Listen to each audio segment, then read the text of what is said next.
Columbus and the First Americans. A real look at history. 90% of Native Americans vanished.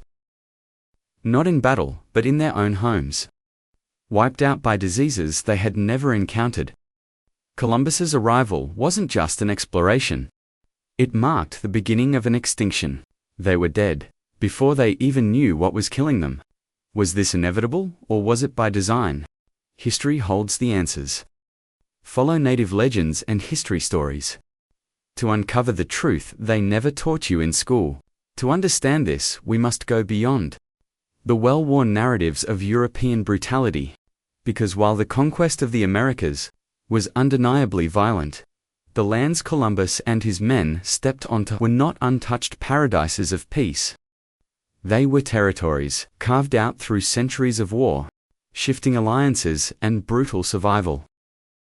The Great Plains, long before the arrival of European settlers, had already seen generations of bloodshed. In the dense forests of the Northeast, the Iroquois Confederacy, one of the most formidable indigenous alliances, waged relentless war against their long-standing rivals, the Huron. These wars weren't mere skirmishes. They were fought with the intent of complete domination. Warriors set fire to enemy villages, taking captives for brutal torture rituals. One French Jesuit missionary, captured and later released, described how prisoners were subjected to fires so hot that their flesh peeled from their bones before they were granted the mercy of death.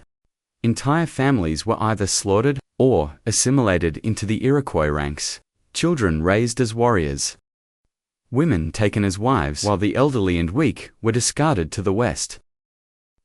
The Lakota Sioux were not always the dominant force of the Great Plains. They had come from the forests of Minnesota and fought fiercely to claim their new land, driving out the Omaha and Pony in a brutal struggle for control of the buffalo herds. The Pony pushed back, but not broken, fought desperately to reclaim their territory. In one raid, recorded by American explorers in the early 19th century, a Lakota war party ambushed a pony hunting camp at dawn, setting their tipis ablaze and cutting down anyone who tried to flee. The survivors, mainly women and children, were taken as captives or slaughtered outright. But perhaps no tribe embodied the warrior spirit more than the Comanche masters of horseback warfare. They dominated the southern plains with ruthless efficiency. The Spanish, the Apache, even European settlers, no one was spared from their raids. They swept into enemy camps at full gallop, their arrows striking before their victims could react. The Comanche did not believe in simply defeating an enemy. They annihilated them. A raid on a Pueblo settlement in the mid-1700s left no survivors. Men were burned alive. Women were taken as slaves, and children were either adopted or executed. A Comanche warrior's reputation was built on his ability to kill, and torture was not just punishment, it was a spectacle, a show of dominance. Yet this wasn't unique to the Great Plains. In the arid lands of the Southwest, the Apache and Navajo fought wars that spanned generations, their conflicts leaving scars across the desert. In Mesoamerica, the mighty Aztecs waged the infamous Flower Wars, ritual battles, fought for the sole purpose of taking prisoners for sacrifice. Thousands were marched up the towering steps of Tenochtitlan's temples, where their hearts were cut out as offerings to the gods. Spanish chroniclers recorded the rivers of blood that flowed down the temple steps, describing the air thick with the scent of death. Even isolated communities were not safe from war. The evidence at Crow Creek, South Dakota, paints a grim picture of intertribal violence. Around 1325, an entire village was massacred. 486 bodies, men, women and children left in a shallow mass grave. Their skulls were crushed. Their bones showed signs of scalping and blunt force trauma. Their bodies discarded as carrion for scavengers. No one knows for sure who the attackers were. But one thing is clear, this was not an isolated event. It was a reality of life long before European contact. For those who lived in these lands before Columbus, violence was not an invasion. It was an expectation. Yet history often paints a different picture. The noble warrior, the peaceful native, the harmonious relationship with nature, these are the images popular culture clings to. But survival was brutal, and war was constant. Some tribes, like the Hopi and Zuni, built societies around agriculture, developing intricate systems of irrigation and pottery, creating works of art that still endure today. But others, like the Comanche, lived by the horse and the bow. They left no great monuments, number temples, no elaborate carvings, only the memory of raids, of blood spilled on the prairie, of power won through war. And so the question remains: when Columbus arrived, did he bring violence to a peaceful world? Or did he step into one already shaped by it? The world Columbus encountered was one already shaped by conflict, but the arrival of Europeans introduced something far deadlier than tribal warfare: a system of conquest that combined military force, religious justification, and economic exploitation, on a scale the Americas had never seen before. Within just a few decades, the Taino population of Hispaniola fell from an estimated 250 to fewer than a few thousand. It was a calculated campaign, written into law and carried out with ruthless efficiency. In 1493, just a year after Columbus first set foot in the Caribbean, Pope Alexander VI issued the a decree that granted Spain dominion over any lands not ruled by Christians. The justification was clear. These lands were to be claimed for the expansion of the Catholic faith. In reality, this decree gave Spain the legal and moral cover to seize land, enslave its inhabitants, and strip the New World of its wealth. For the Spanish crown, the Americas were not a distant curiosity, they were a financial opportunity. The monarchs, Ferdinand and Isabella, had invested heavily in Columbus's voyages, and they expected a return: gold, silver, spices, whatever could be taken would be taken.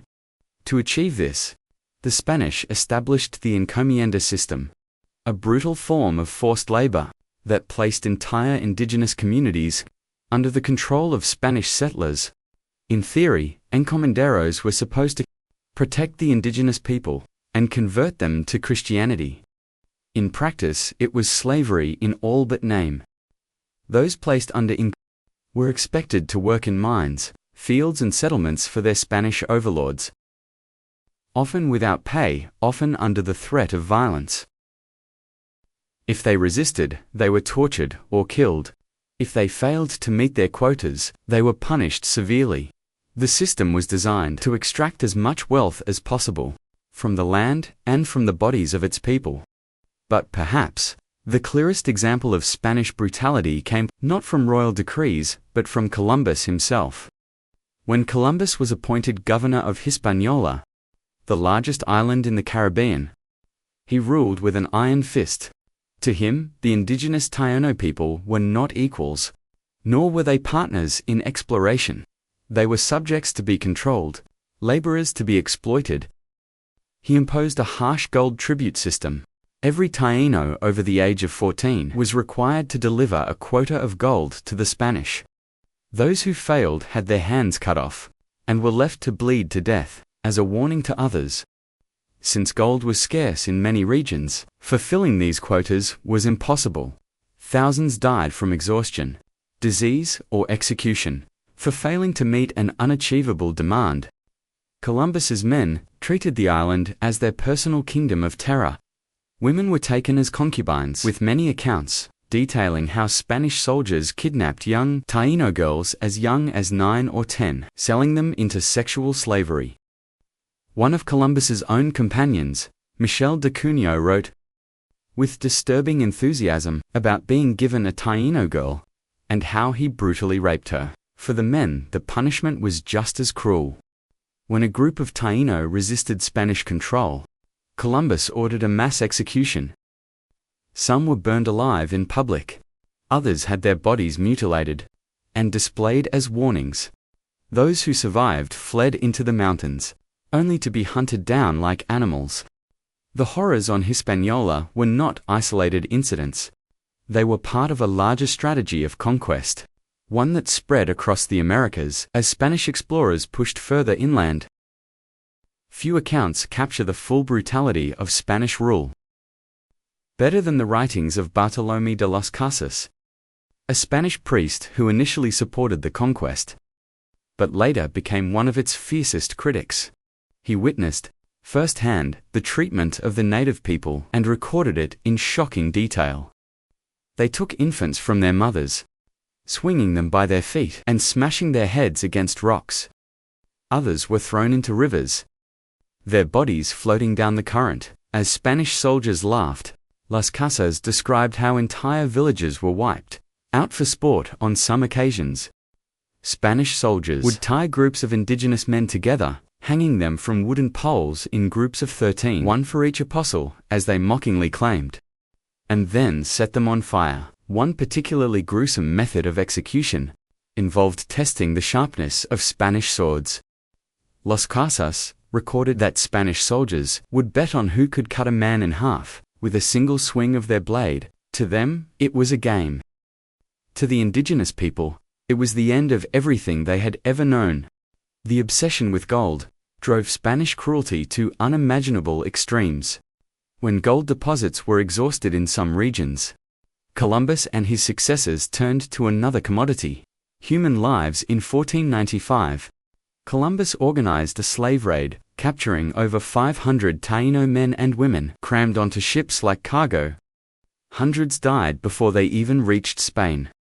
Those who survived were sold in European markets, paraded through Spanish streets like exotic animals. On the island itself, the remaining Taino were forced into back-breaking labor. Without food, without rest, without mercy, they died in staggering numbers. Some chose suicide over submission. Mothers were seen drowning their own children. To spare them from a life of torture, others starved themselves, refusing to eat until their bodies wasted away. Within just a few decades, the Taino population of Hispaniola fell from an estimated 250 to fewer than a few thousand. The same pattern repeated itself across the Caribbean. Entire cultures were wiped out in less than a century. As brutal as Spanish rule was, the deadliest force they brought was something unseen. Smallpox, measles, and influenza spread through the native population like wildfire.